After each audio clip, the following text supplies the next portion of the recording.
Hailey Jane, Hailey Jane. I've got this Spider-Man in my Oh head. my god, yeah. Does whatever Hailey Jane does. What on earth? Spider-Man. Did you never hear Yeah, that song? of course. Just in my head there when I Yes. was going to say And hello to you. Hi. I do do what Hailey Jane does, whatever that is. I don't know. Well, I Spins have a news web. actually. Go on. This is really big news. I have been sleeping. Yeah, Oh my yeah, God. it's amazing. I just feel like a different person. It's been unreal. I've been getting full night sleeps. We've night weaned, Oh and my. things are looking up. This I is just had to big. report this. I feel like we needed this, like, that fake crowd, like, whoa! Everyone clapping, Yeah. like, whoa! When you said, I've been sleeping. I know, Well, but I still Godspeed. don't look any more rested. Yeah, you do. You look wonderful. Thanks. You've always looked wonderful. But yeah, it's amazing. Oh my God, this is great news. Hmm. There's hope. There is hope. Yeah. And it's but I have to say the difference in like the emotional regulation now that I'm sleeping, it just really helps, doesn't it? Mm, Anyways, and it's actually really relevant to today's topic. it is. Actually, Mm. I didn't think of it like that, but sure, of course it is. Yeah. So today we're picking up on something that's really relevant at the moment, and I think there was a lot of chat in the media about it recently as a result of a certain person being awful about it. But we're talking about, is it just us, or is there still a lot of shame around whether you breast or bottle feed your baby? Mm-hmm. And we're coming at this topic because we both have very different experiences, and we think it will be good to share because I'm bottle feed gang. I'm hashtag breast. Hashtag breast. Yes. Breast Breast. is best. Breast or bottle, but you bottle fed the two, Bottle fed the two. and I have one still breastfeeding, still at it, still Oh, now, and him 15 months, 16 months going on, still. still Oh. at it. So I'm in that category. So it's really interesting, isn't it? It is, and I think it'll be nice to share our experiences of how we felt about it and the shame that surrounded it. The shame on both ends, though. Yeah.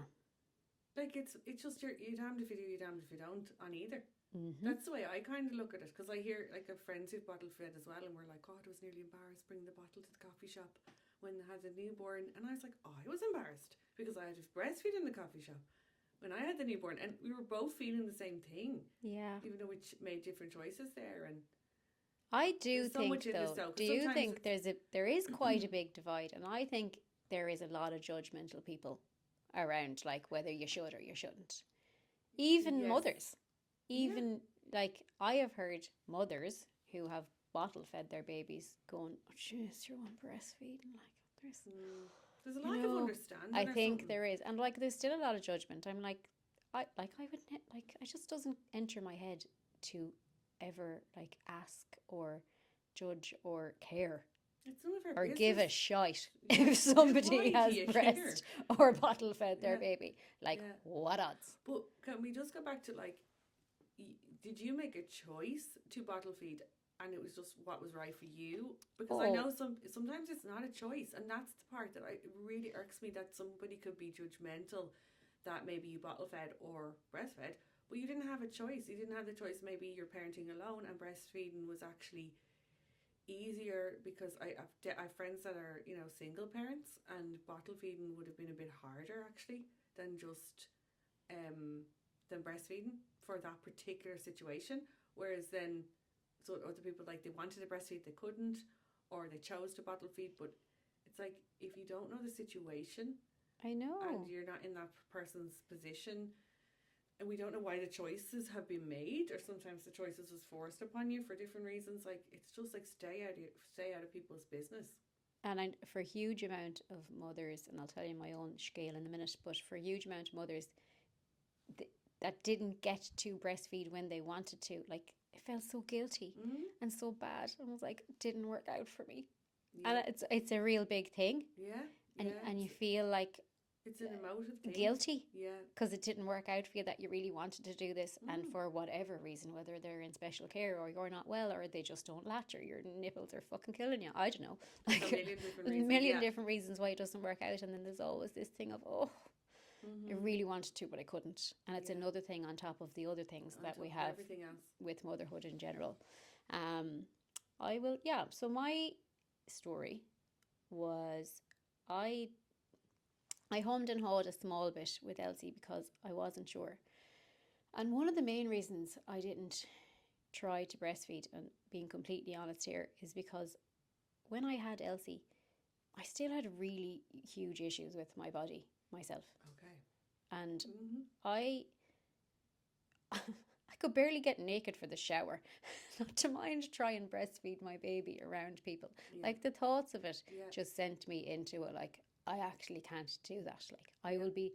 I will be so uncomfortable myself Yeah. that there is absolutely no way in the world to God that I'm going to be able to do this comfortably. And even I had like, it's still not great, but like body dysmorphia, and I didn't want my boobs to go like that, and that might Fair. sound really shitty Yeah. to some people Yeah. and selfish, but that is the way I felt at the time. Yeah. And I was like, I just can't. And I've never admitted those reasons to anybody else But before. they're reasons I never would have thought of. See Yeah. how nuanced it is, how personal. It is so deeply personal. It's such a personal choice or personal circumstance. Yeah. That, like, I would never have thought of that. So, it's and I just didn't another go around reason saying that to people. You never I've know never what people are going through. actually even said that to people before, but I just knew in my heart and soul I couldn't do it. And I found it hard enough, the changes in my body being pregnant. Yeah, that's huge. Like, And I had such fear of over putting on weight even around that time and everything. So I found that really hard in itself. And I was like, oh my God, if I go into this and then my boobs are really big and then they're getting the milk, like, I don't know if I'll be able to handle that. okay. It was So I was definitely like, the best choice for you. for my own safety and sanity and mental health and my baby's, I am going to bottle feed it. But I felt bad about it. Okay. Not for the baby, no offense, Elsie, and not for me, but like I was kind of embarrassed. So like my sister was really good. Like I'm saying that she was. I'm like that's how I'm like she was really good. 'Cause she breastfed her boys, like as if I'm not really good because I didn't. What is that about? I know. Yeah, and she was like, no, she took to it really well, and she breastfed them for months and loved every second of it. So then I was nearly like, I'm not going to tell her now. I'm going to tell her that I'll try it. But I hadn't a notion of trying it. And she knew that. And one day she said to me, like, I don't care if you breastfeed or bottle. And I was like, oh, thank God. Because I thought you would. Yeah. Because she was really, she did advocate for breastfeeding and she adored pregnancy and early childhood and all that. So she was telling everyone how, like, amazing it is. giving the books and doing all the things that would help people because she was great. Yeah, but I didn't. So, yeah. And do you know what's hard about bottle feeding as well? You're in the hospital and you're obviously giving birth and then they're just like, what feed? And you're like, Aptamil. Like, not a freaking clue did I have. It's just like people were saying Aptamil. Okay, that's the one, and take the bottles to go home with. Yeah. And so different as well because, and you know what else? Oh my God, this just came up for me there. Loads of people said like, well, just give them the colostrum. Just let them do that. And I was like, no, I don't want to. But honestly, hearing your story, knowing your background, you've spoke before about it so many times, like that really, your issues with body image and all of that, eating disorders, like that was definitely the right call. Imagine how stressful that would have been if you had tried to do something that just wasn't in your heart and soul what was best for you. And you've just given birth for the first time. Like, how overwhelming, how mad. It's a total, like, what a time.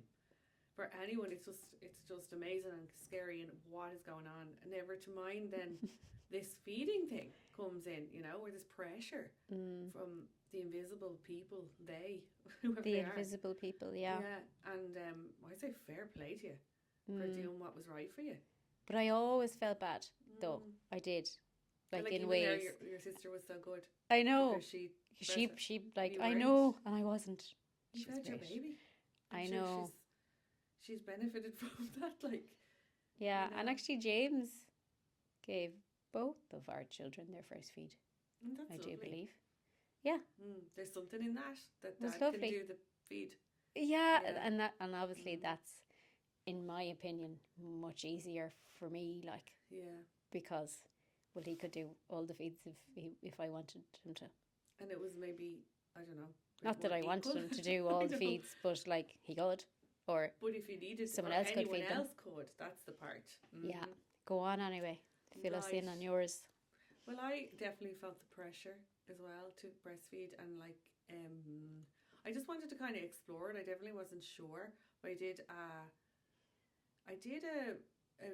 online course type thing, a free one with one of the maternity hospitals. They run them all the time online. Come on, we'll tell you. And it's beginning breastfeeding, and I thought, oh well, I'll go and listen to this. But I come off it shook, and when I look back, no. Like if the kind of older, wiser, okay, I have a bit of time under my belt now breastfeeding. I think that what some of the lingo isn't fair on those, but I came away and I remember this one phrase stuck in my head, and I told John, giving the baby a bottle's like giving them a concrete block or a bag of chips.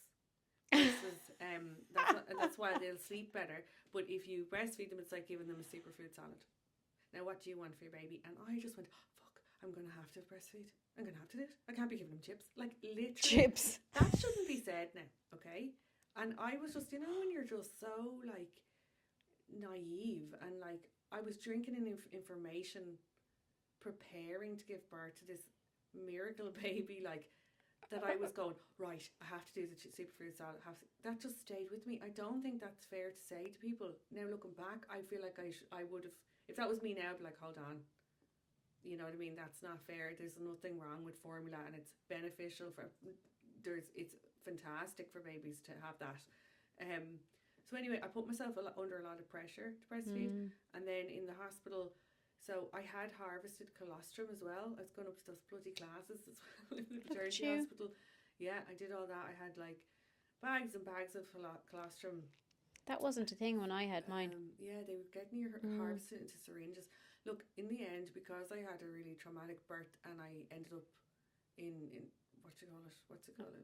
Recovery and intensive care, high dependency. Yeah. And I was away from Jack.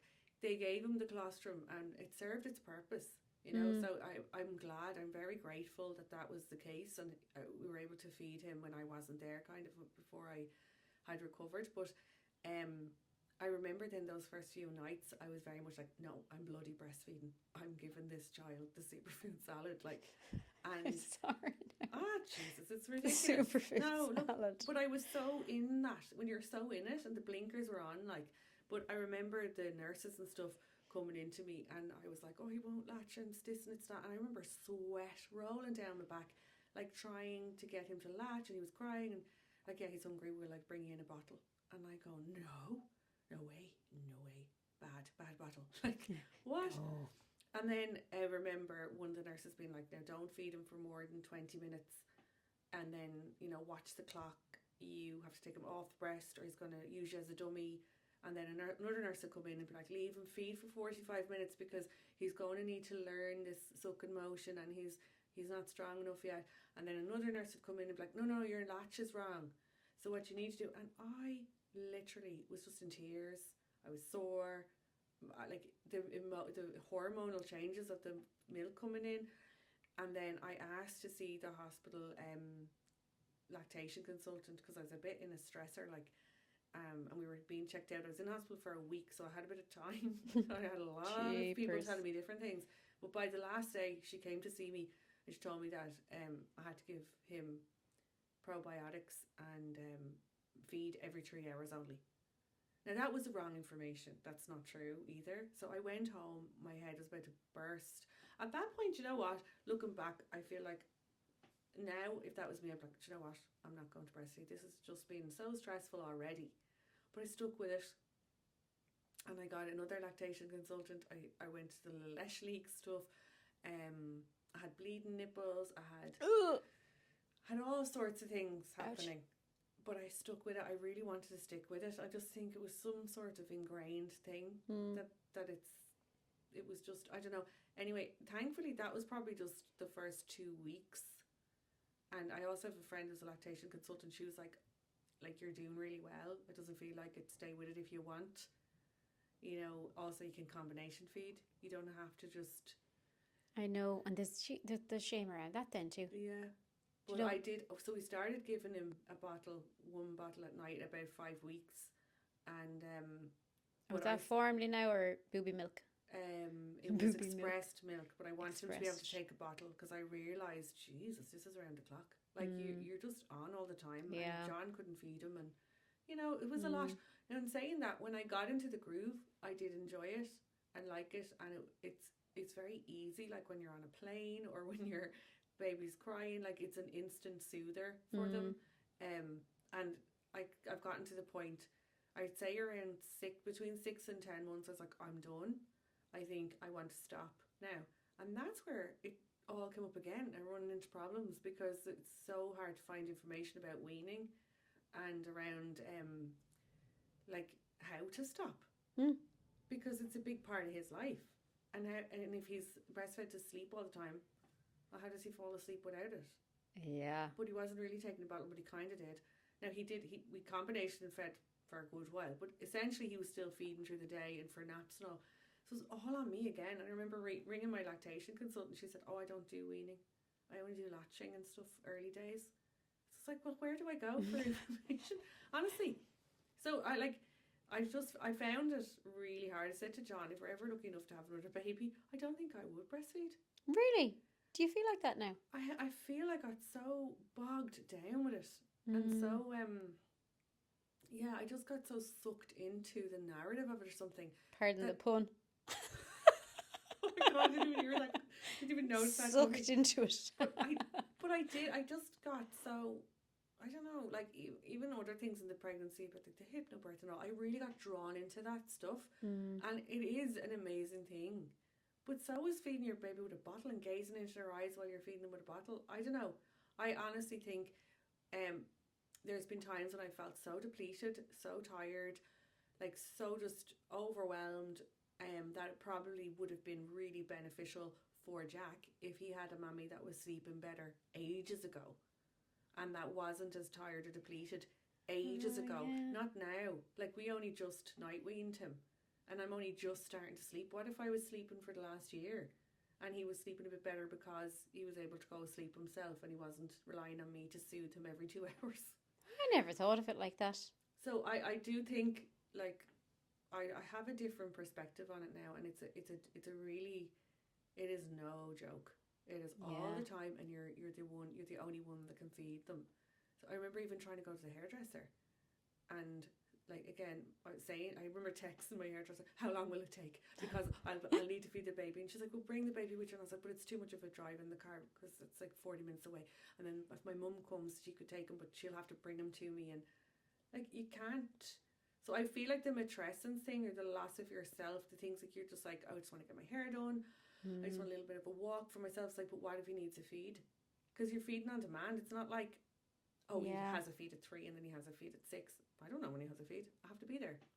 I know. That's not like that at all with the bottle feeders. Like, well, that's the thing. I do think that, especially God, like if I was lucky enough to have another baby and I had a toddler and a newborn, I don't think I'd be breastfeeding. Yeah. Honestly. I think I'd be more than happy to go for a bottle. Yeah, because I could go wherever I want and do whatever I wanted basically from the day I brought her home. Yeah, and pass over to someone else to take obviously, a little break. I gave them the bottles and the formula. yeah. But I mean, head it off if I, or whatever I need. Not that I did much at the start, but you can. Yeah, and I think it depends obviously on your choices, your lifestyle, your level of support, how many other children you have, like. Totally. But I think when there's maybe a shortage of people around as well, then like it's just me and the baby and the boob all day long. And like, whereas if it's, I don't know, if there was able to, like if someone did visit or whatever, I'd say, would you can give him a bottle if he wakes, or like today I've talked about this baby already, I think, on the podcast. Our baby Ayla, our latest great-grandchild, is home from Australia, and they called to me today. But I fed her a bottle today. She's 4 months. No, she's nearly feeding herself, the little cutie. But absolutely gorgeous, and like it was lovely. Yeah, it's a lovely experience to be able to. I've just forgotten the sucking thing, and she picking up the bottle herself and everything, not a bother on her. She was like, go and feed herself this one, but like lovely to be able to take her and hold her and feed her. And you know what? when we started giving Jack the bottle at night, and John would go with him, because I was like, I don't really want him to be feeding to sleep every single night. Like, even if I could have that time to go for a walk or whatever, it's like just lacking any bit of personal space or time. Now Jack loves his bottle, and when he sees it, he points at it and goes bop bop, and then he looks at John and is like, hey, hey, hey. And the two of them go up the stairs, and he's just like beaming, and they read their stories, and he holds his own bottle. But it's lovely for John. They're in the rocking chair. Yeah, because it's so nurturing. It's a nurturing bonding thing that he had to wait for. Yeah, actually. He had a long wait before he got that. I used to love watching James feed them. I just thought it was a cute thing. Do you know, because the boys are so big and the babes are so small, and then the burps. You know, do you know the cuteness of them, like just sitting there with the big boppies and the tiny little babies, cute. like they're absolutely gorgeous. But I just think, like, I'm so neutral on it. I really just haven't gone through the breastfeeding, and still, like, he's still not fully weaned. It's so hard to wean. Yeah, this has been attached. coming up for you now since we talked about this in January. Like when you were here for Mum Talks, and you were like, "There's no information on weaning. Like there's loads when you're trying to start, but like there's actually not really any to tell you how to stop it." And to be honest, it's just like you have to grin and bear it, and you have to put in your boundaries, and you have to like peel it back gently. But then he starts teething, or like he was sick this week on ear infection, antibiotic, really fussy. He's pulling up my top. I know. Do you know? Because he's like, I want my comfort. And who am I? I feel so bad to be like, no. I know, you're like, you big meanie. Just give me that now, because I feel And then horrible. I'm also like, oh, there's stem cells. He probably should have that for the immunity or whatever to boost him a bit. But there's always a reason to keep going. But I want to be selfish enough to say I want to stop. But it's not selfish. But it feels like that. Do you know what I mean? But actually, it's really essential. I think I've learned a lot. In that kind of what is that word? Like you're kind of giving your whole self to them.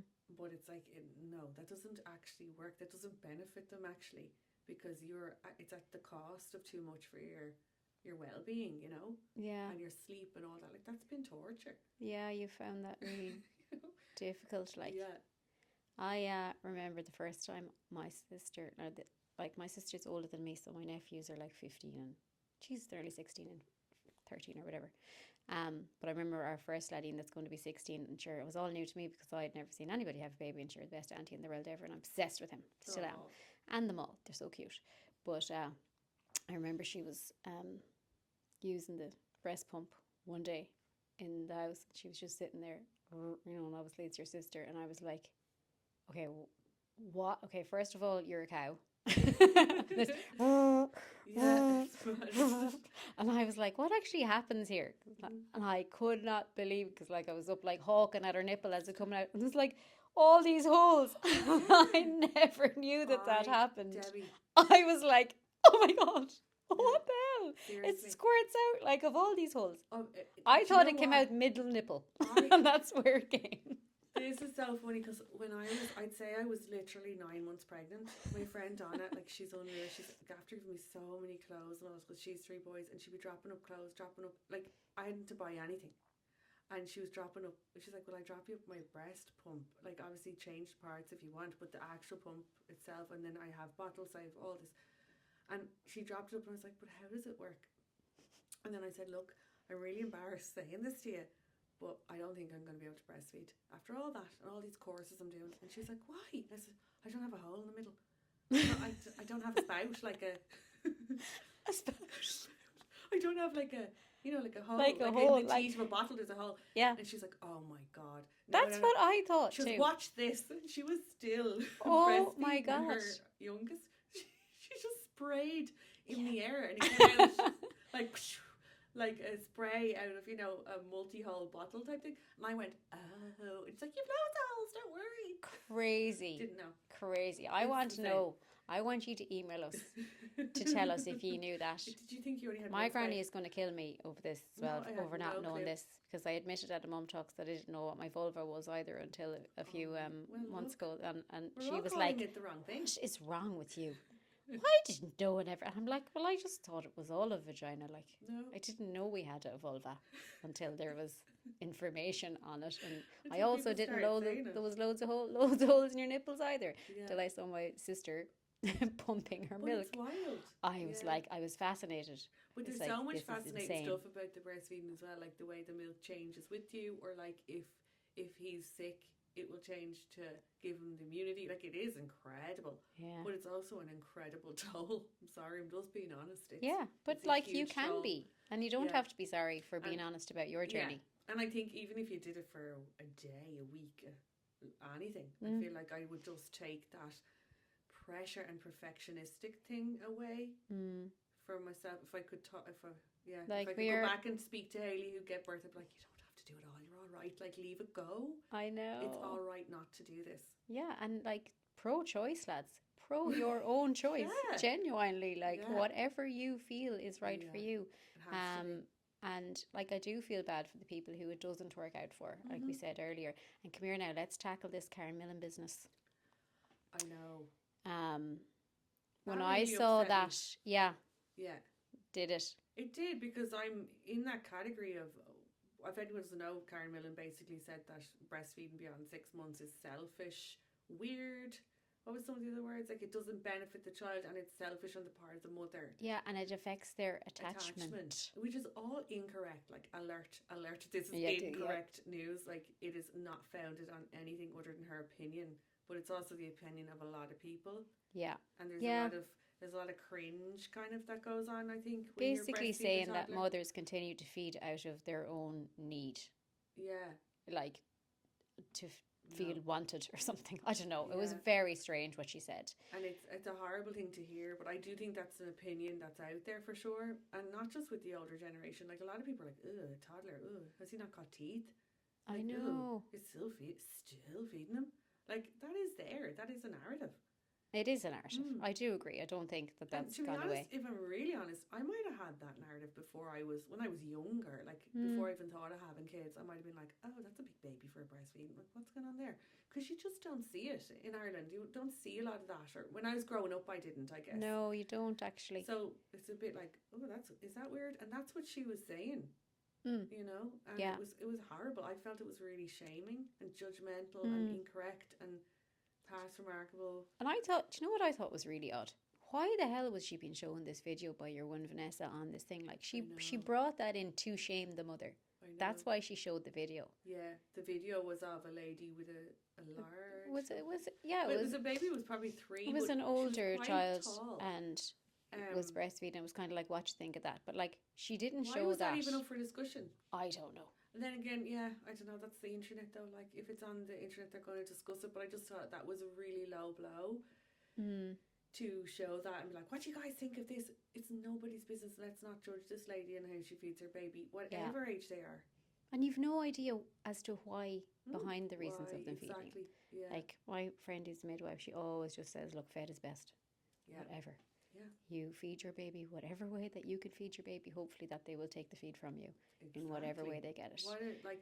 What a gift to be able to feed them, because some babies, you know, there's all sorts of things. So just feeding them and getting them fed and the everything working and functioning is a gift. Yeah, I always felt judged though, like so many times over the years since I've had the babies, and I'd be around people that had new babies or whatever, and it's kind of like did you feed yourself? Oh yeah. And I'd be like, no. And maybe I imagined I don't know, look or like, all right. Yeah. But I didn't a lot of the time. And like, only in the last few years I was out with some people in like our professional world. And like, the breast or bottle feed came up, and the person literally said to me across the table, did you not breastfeed your baby or your babies? And I was like, no. And they were like, oh my God, I'm actually so shocked. And I was like, oh my God, well, sound as a pound, hun. Yeah, that's horrible. And it was completely judgmental. And I got a bit upset, and I had to just like leave for a few minutes. And I was like, I shouldn't feel like this. No. Like, It's not okay to say that. Awful Mm, way to be around people. yeah. I just don't think it's one bit fair, like at No, all. it's not really fair. To have an opinion Mm. on it. We would love some stories from you now Yeah. on this, because I think it's a really big topic, and I think it can be fairly emotive for people. Yeah, I hope we've done it justice in this way where, I don't know. Do you know, we're it's a telling hard our one to, own stories include around it. everybody and make sure everybody feels like, Mm. that it wasn't judgmental to them. But we're just No, being but I honest think here. when we're sharing our personal stories, I think that's okay too. And like whatever your story is around it is your story. Yeah. I've always thought later on, as I got older and felt better in myself, I always thought if I had, like, we'll say if I had one now, I think I'd be open to trying it. Okay. Which is, yeah. Now, just I shows won't that- have one, Yeah. but I think that I would, like, that I'm actually there now Yeah. Which at is 42 amazing. with my comfort, with More myself, comfortable. that I would be able to. But alas, it won't happen. Yeah. But yeah, it's funny how we move and change and grow, and And it we can be different at different have times. to do what's best and trust ourselves and just, like, I think, yeah, I'm not saying I regret it or anything, No, but I feel like I have a lot of perspective now, and I definitely would rethink things if I was going to have another baby. but that's experience is power and knowledge is power. Yeah. Do you know Exactly. what I mean? Righto. Okay, guys, it's been lovely talking to you about breasts and boobies and just not knowing that your boppies. nipples have loads of holes in them. Yes. I actually, Did you know? I actually think that it would be so, because I never did it. I'm just like, oh my god, it'd be so weird if there was something actually feeding off you. Yeah. Do you know? Like, it's mad when you is. think about it when you've never done it. Yeah. But like, obviously, it must be so lovely too. It is. It's lovely too, but there's just so much attached and like wound up in it, and like it's just not straightforward. I think. Well, for me, my story wasn't. It's not straightforward. Yeah. And you don't want to be in a place of being resentful, like that. You're like always the one. Oh, Yeah. It's just a lot to think about, but yes. Yes. Righto. Send us an email, guys. It's Thank just you for listening. uspod@gmail.com. We're so delighted with all the listens. And Yeah, how you're great the pod unreal. is going. It's amazing. And we will see you next week. See Whoop, you. whoop.